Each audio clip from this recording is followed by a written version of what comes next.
Okay, come here. Hello everyone, I'm Matt, or Sundown. Welcome to Devlog 20.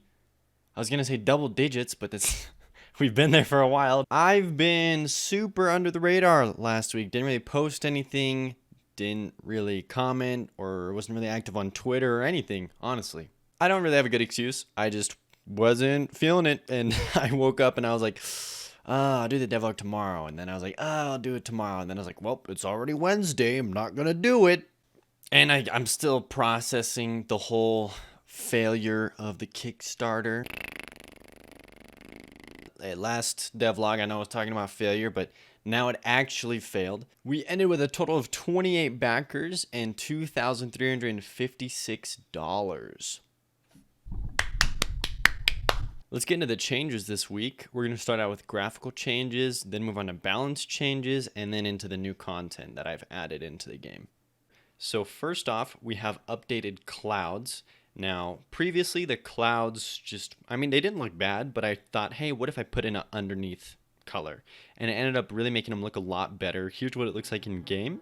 They're by no means, finished or polished at all, but I kind of just want to rough it out and see what they look like. Next, I changed the skeleton sprite in the tutorial area, so he's just a little brighter, so he kind of pops out from the background better. And I very slightly tweaked the spike traps in the game so that they're a little more green and they look better with the overall setting of the forest. Now I also changed the pterosaurs, so the blue pterosaur and the green pterosaur. I made it so that they're a little more shaded, they have some more vibrant colors, and they have eyeballs. Their death animations also have one extra frame at the end just to kind of make them blend out and die a little better. And I also updated the blood gems. They glow now, and I really like the design of these. I think I'm going to stick with it. I think it's a lot better than the circle thing I had going on last time. And I also really like the glow on them. I changed the mini plant jumper dudes, so they look a little more like dinosaurs. They kind of have this like Parasaurolophus head thing going on, and they also have eyeballs as well. Like this is the eyeball update. And I also changed their death animation so it's a lot more frames and it just looks a lot cooler, in my opinion. And I think the biggest change I did was changing the character's stats and all the enemies' stats. So instead of it being, previously I had 1 damage for every bullet. The bullet just did 1 damage, and the enemies had 5 HP. Or the pterosaurs had 1 HP because they died in 1 hit or whatever. And it was fine until you got 1 upgrade, and then suddenly you doubled your damage, and everything was dying like way faster. And it was really weird and hard to balance. So I was sitting there, I was like, how do I overcome this challenge of balancing? And I thought, you know what, let's work smarter, not harder. And I went to my favorite roguelite, one that's been in development for years and has had plenty of player feedback to balance it out, The Binding of Isaac. Now I took the enemies from The Binding of Isaac, just their HP, and I stuck that value on my enemies. You can see here I used Claudie for my monkeys, the attack flies for my pterosaurs, and even for my boss, I used the HP of Monstro. Now, after, I gave my character 3.5 attack damage on every arrow, which is actually the attack damage Isaac starts with on his tiers. And I changed the alters so they accurately reflect that it's still just 10 gems to get 1 point of damage. But now that 1 point of damage doesn't just break the game. You don't go from being weak to overpowered. Like the upgrade still helps, and let's say I get 3 upgrades of damage, I'm still going to be at the point where I'm, two-shotting everything. But I kind of have to work for it now. It's a better progression. It feels way more balanced. And hey, it's a fun hack. If you are making something like an RPG and you're worried about balancing the stats, great alternative, just go to someone who's already done it and just rip their stats. Work smarter, not harder. I also changed arrows so that they stick on enemies differently than how they stick on terrain, just so that there's less visual bugs. They're not perfect, but they're way better than they were before. They're not going to be randomly falling off enemies and floating in the air. And I think my favorite change was changing the blue pterosaurs. Previously, I had it so that they just did like a weird animation and then they shot at you. And the code was horrible. The code was destroy myself when I charge up and shoot and create a different instance or object that shoots because I didn't want to mess around with the physics and figure out how to get the physics right. And so I literally was destroying and creating objects and having it like store random variables. And then after I'm done shooting the pterosaur, he would create a new object and kill itself. And the new object would then fly around. It was bad. You couldn't shoot the pterosaurs in midair. It felt clunky. It was buggy, really bad. So change it completely. Now the pterosaurs, the blue pterosaurs at least, have the same code as the green pterosaurs, where they can't see through walls. They'll aggro once you get close to them. But it's all one object now. You can shoot them in midair. You can fight them, and they will shoot at you and like kind of go off the ground, and they'll slide a little bit. And I was really happy I got that code working.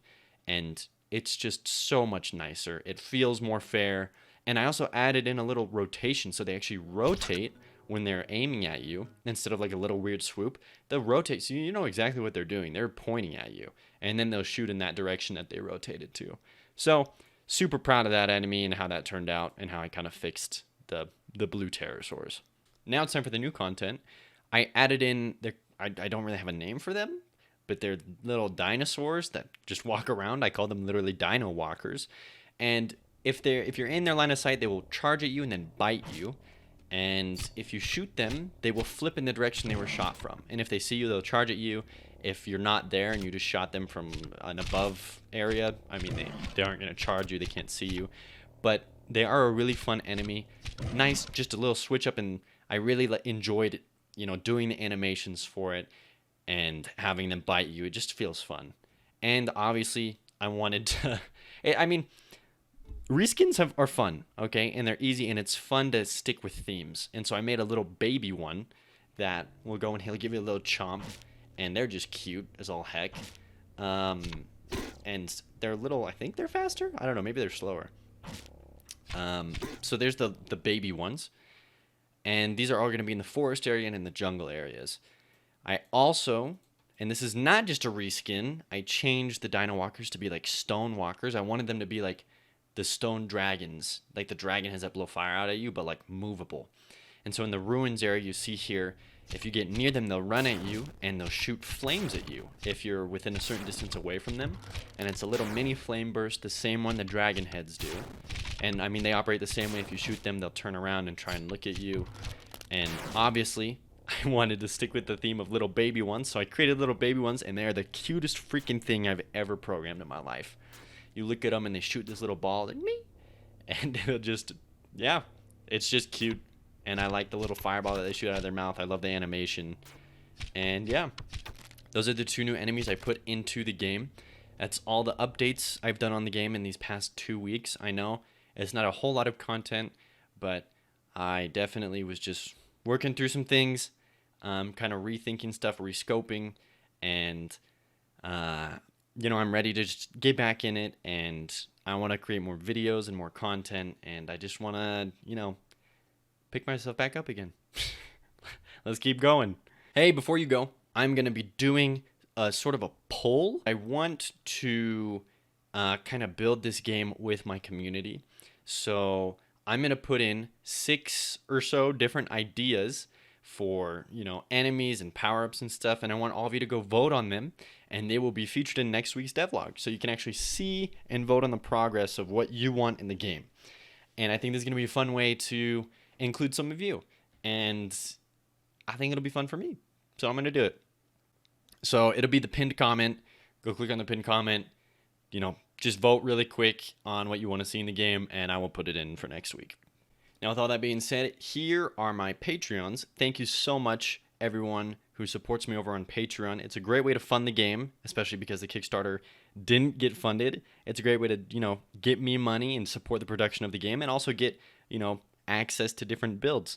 Speaking of that and the Patreon page, I have updated it so it is new and different. It says help me make games and videos. I have changed a lot of the tiers and the pricing on a lot of them, as well as what's included in them. And if you like that little portrait you just saw of Aldo, you can get one, $6 a month. I'll give you one. I'll do one custom made, anything you want, 32 by 32. Same with the Serpent tier, $10. You'll get a 64 by 64 custom, pixel art portrait. So it's honestly a steal. I'm just trying to get more people involved in my Patreon page. So hey, if it's something that you think you're interested in, if you want a custom portrait, if you want access to the game right now, you want to play the update that I just showed today, please go and become a patron and support me. Anyways, thanks for watching the video, everyone. It is now 4:27 p.m. I started this video at 10 a.m., so I'm really bad at finishing things quickly. I just was working on everything with the Patreon page and editing it and all sorts of fun stuff. But hey, thanks for watching the whole video. Leave it a like, comment, how you feel about the game, where it's going, and let me know if these are tiers that you would support on Patreon. And if not, like, what do you want to see? Like, what could I add to these tiers to make you want to support me in that way? So, anyways, thanks for watching. Go vote in the straw poll down below. And links, as always, are in the description for everything. See ya!